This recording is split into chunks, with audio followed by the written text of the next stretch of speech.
Hello, नमस्ते, welcome back to my channel. I hope आप अच्छे होंगे, अपना ख्याल अच्छे से रख रहे होंगे। तो जो मेरे पास कमेंट्स आते हैं ना रिलेशनशिप से रिलेटेड कि जब किसी को कोई छोड़ के चला जाता है तो बहुत साल तक एक पार्टनर उसका वेट कर रहा है, उसको भूल नहीं पा रहा है, दिन रात उस इंसान को याद कर रहा है और जिसमें कि ये गारंटी भी नहीं होती क्योंकि काफ़ी टाइम बीत गया होता है कि अब वो इंसान वापस आएगा या नहीं आएगा। मतलब इतना स्ट्रांगली आपने उस इंसान को अपने ज़हन में बिठा रखा है कि चाह के भी आप उस इंसान से ना बाहर नहीं आ पा रहे। तो मेरे दिमाग में ना एक बात आती है, मुझे ऐसा लगता है कि जितना आप उस इंसान को याद कर रहे हो, जितना टाइम आपने उस इंसान को दिया है उसके जाने के बाद भी या उसके रहते हुए भी, तो मुझे ऐसा लगता है कि जितना आपने उस इंसान को याद किया है ना, उतना अगर आप भगवान को याद करते, तो शायद भगवान भी नीचे उतर के आ जाता और आपकी कोई भी ख्वाहिश पूरी कर देता। तो ये तो रही भगवान की बात, लेकिन भगवान के अलावा एक और ऐसा रिश्ता है, जिसमें कि अगर आप अपनी इतनी एनर्जी, इतना इनपुट दोगे ना अगर, तो खैर क्या ही कहने फिर।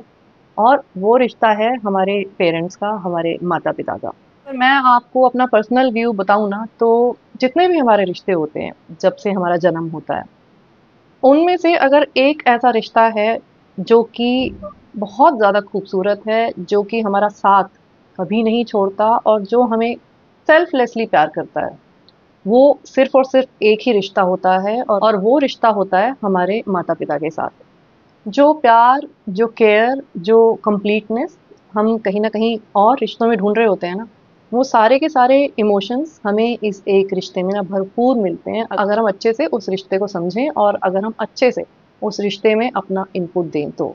और अगर मैं अपनी पर्सनल बात करूँ तो बहुत सारे रिश्ते देख चुकी हूँ, बहुत सारे रिश्तों से गुज़र चुकी हूँ। लेकिन जो एक कम्फ़र्ट होता है ना, जो आज भी कहीं न कहीं मेरा दिल ढूँढता है, वो कम्फ़र्ट मुझे सिर्फ़ और सिर्फ़ मेरे पेरेंट्स के पास और उनकी कंपनी में ही मिलता था। मेरे पेरेंट्स नहीं हैं अब इस दुनिया में, लेकिन आज भी जब भी मुझे कोई प्रॉब्लम आती है, जब भी किसी तकलीफ़ में होती हूँ, तब मैं सिर्फ़ उन्हीं को ढूँढती हूँ कि काश वो मेरे साथ होते, तो मैं इस दौर से कितनी आसानी से निकल जाती। मैं आपको यहाँ पे सिर्फ़ ये कहना चाहती हूँ कि जिन रिश्तों में हम कहीं न कहीं बहुत अपनापन या जिन रिश्तों को हम ऐसे समझ रहे होते हैं ना कि अगर ये इंसान मेरी लाइफ़ में नहीं रहा, तो मेरा तो शायद जीना भी इम्पॉसिबल है। हकीकत ये है कि वो रिश्ते इतने गहरे नहीं होते हैं और जब कभी वो इंसान आपको छोड़ के चला गया है, तब तो आपको ये बात बहुत अच्छे से समझ आ जानी चाहिए कि उस इंसान के मन में आपकी क्या अहमियत रही होगी। और उसके बाद जो है ना फिर भी उस इंसान के पीछे रोते रहना, उस इंसान को याद करते रहना या उस इंसान के पीछे अपनी जो बची हुई ज़िंदगी है ना उसको वेस्ट करते रहना, मेरे ख़्याल से ये कोई अक्लमंदी की बात नहीं है। हम ना अपने पेरेंट्स से बहुत ही आसानी से नाराज़ हो जाते हैं, गुस्सा हो जाते हैं, कभी-कभी इरिटेट होके बात करते हैं या कभी-कभी बदतमीज़ी से भी बात कर जाते हैं। क्योंकि हम एक लाइन पकड़ लेते हैं कि आपको समझ नहीं आता या जनरेशन गैप है ना? लेकिन आप एक चीज़ सोचने की कोशिश करो, आज जिस हम एनवायरनमेंट में रह रहे हैं या आज जो हमारी सोच है, वो डिपेंड करती है कि हमारा एनवायरनमेंट आज किस तरह का है। जब कल को 15-20 साल बाद हमारे भी बच्चे बड़े होंगे, तो ये सारा एनवायरनमेंट चेंज हो चुका होगा, सारी की सारी चीज़ें ना चेंज हो चुकी होंगी। तब वो भी हमें यही लाइन बोलेंगे कि आप नहीं समझते। तो मेरे हिसाब से जो हमने एक लाइन पकड़ ली है ना कि आप हमें नहीं समझते, तो ये बिल्कुल इलॉजिकल बात है। एक बार बैठ के ना 10 मिनट ये सोच के देखो कि आप अगर उनकी जगह पे होते, आप अगर 20 साल पहले होते, तो आपकी क्या सोच होती? आपकी भी वही सोच होती कहीं न कहीं जो आज उनकी सोच है।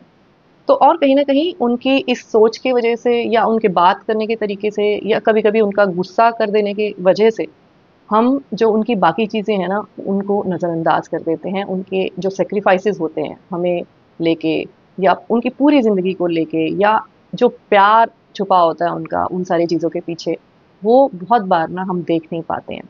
तो मेरा कहने का सिर्फ़ इतना मतलब है कि जितने भी हमारे रिश्ते हैं ना, उनमें से जो एक रिश्ता सबसे ज़्यादा हमारे लिए ज़रूरी होना चाहिए, सबसे ज़्यादा हमारे लिए इम्पोर्टेंट होना चाहिए, वो है हमारा रिश्ता हमारे माता-पिता के साथ।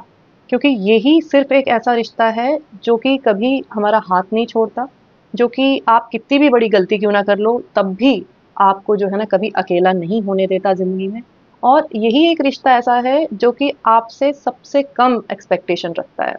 चाहे वो आपके लिए कितना कुछ भी कर दें, लेकिन बदले में वो आपसे कुछ भी एक्सपेक्ट नहीं करते हैं, या फिर मैं कहूँ तो बहुत मिनिमम एक्सपेक्टेशंस रखते हैं। इसीलिए जब तक कि हमारे माता-पिता हमारे साथ हैं, तब तक हमें उन्हें ना दिल खोल के प्यार करना चाहिए। उनको बहुत सारा वक़्त देना चाहिए और दुनिया के किसी भी रिश्ते से ना उस रिश्ते को हमेशा ऊपर रखना चाहिए।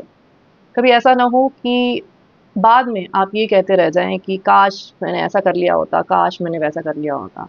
और वो जो काश होता है ना, वो बाकी की जो ज़िंदगी है ना हमारी, वो बहुत मुश्किल कर देता है। हमें कभी भी शांति से जीने नहीं देता ये काश।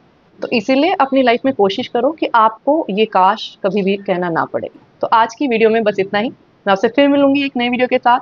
तब तक अपने पेरेंट्स का बहुत अच्छे से ख़्याल रखिए, उनके साथ बहुत ज़्यादा वक़्त बिताइए और बाकी के किसी और रिश्ते में खुशी ढूँढने के बदले ना सबसे ज़्यादा खुशी आपको ना इसी रिश्ते में मिलेगी। ये चीज़ हमेशा ध्यान रखिए। Lots of love to you. Take care. Bye bye.